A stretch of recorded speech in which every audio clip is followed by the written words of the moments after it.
വൈകുന്നേരത്തിന് ശേഷം പിന്നെ ഉണർന്നിട്ടില്ലല്ലോ മണി. ആർക്കോ എന്തോ ആപത്ത് വരാൻ പോകുന്നത് പോലെ. ഇനിയിപ്പോ ആ കുഞ്ഞിനെ ജീവനോടെ കാണാൻ കണ്ണനും ലക്ഷ്മിക്കും കഴിയത്തില്ല. ഹലോ ഗൈസ്, അങ്ങനെ നമ്മുടെ മഹാലക്ഷ്മി പുതിയ പ്രൊമോയില് നമ്മുടെയൊക്കെ നെഞ്ചു പിളർക്കുന്ന ആ ഒരു കാഴ്ച. അതേ കൂട്ടുകാരെ, രാത്രിയായിട്ടും കുഞ്ഞ് ഉണരാതെ വരുമ്പോൾ നമ്മുടെ മഹാലക്ഷ്മിക്കും ലേഖയ്ക്കും ഒരു സംശയം തോന്നുവാണ്. കാരണം ഇവര് രണ്ടുപേരും അപ്പുറത്തുപ്പുറത്ത് കുഞ്ഞിന്റെ അപ്പുറത്തുപ്പുറത്തും കിടക്കുവാണ്.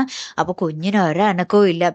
ലാസ്റ്റ് ഇവർക്ക് ഭയങ്കര പേടിയാവുന്നുണ്ട്. കുറച്ച് കഴിയുമ്പോൾ കുഞ്ഞിന്റെ വായിന്ന് നൊരയും പതയൊക്കെ വരുന്നു. അത് കണ്ണനെ വിളിച്ച് ഇവർ അറിയിക്കുന്നു. കണ്ണൻ ഓടിക്കതച്ച് കുഞ്ഞിനെയും കൊണ്ട് ഹോസ്പിറ്റലിൽ എത്തിക്കുന്നു. ഇനി എന്തൊക്കെ അവിടെ സംഭവിക്കും ഒരു പിടിയില്ല കേട്ടോ.